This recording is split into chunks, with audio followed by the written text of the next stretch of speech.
The Last Cartographer of Solera-9. A bedtime story for adults who still believe in star maps and stories beneath the moons. Long ago, though not so long that the universe had forgotten, the gas-laced skies of Solera-9 shimmered with 10 golden moons and a language that only cartographers could read.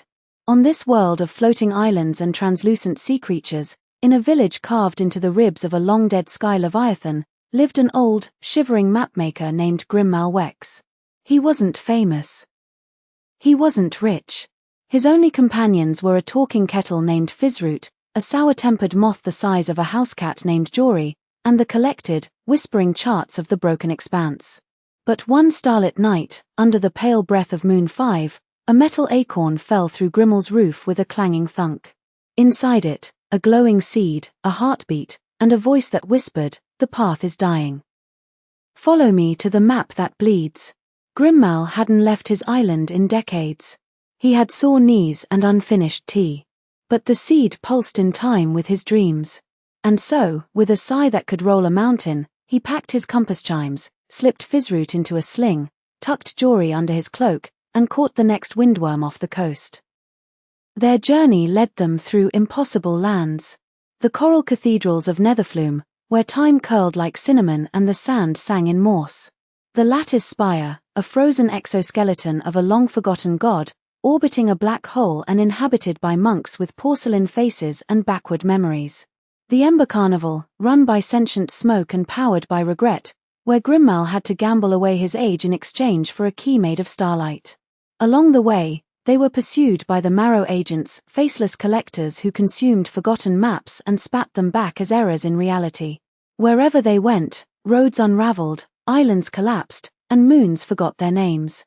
Fizzroot, ever sassy, learned to speak fluent ion squid and negotiated safe passage through the Venusian tangle reefs. Jory, despite her grumpiness, revealed she could knit shields out of echo threads useful when the sky cracked open and spilled 1,000 forgotten suns in Sector 13. But it was Guin who began to change. He remembered how to feel awe. He hummed old songs while drawing maps in the air with his fingers. He spoke to stars as if they were pen pals.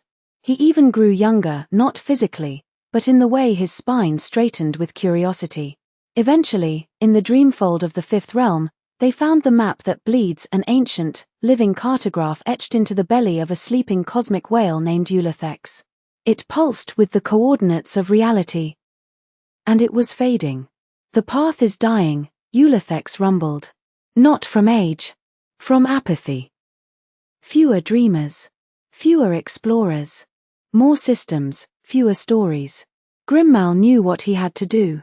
He leaned down and whispered all the places he had seen, all the absurd, wondrous, terrifying things that had happened. He drew new lines with his own blood and laughter.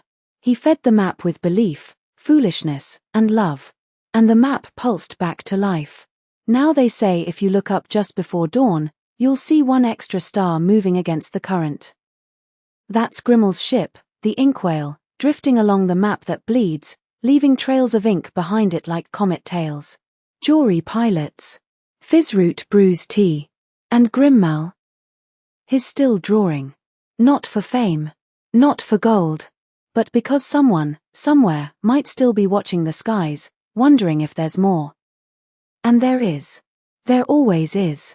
Good night, traveler. Dream well, and follow the ink.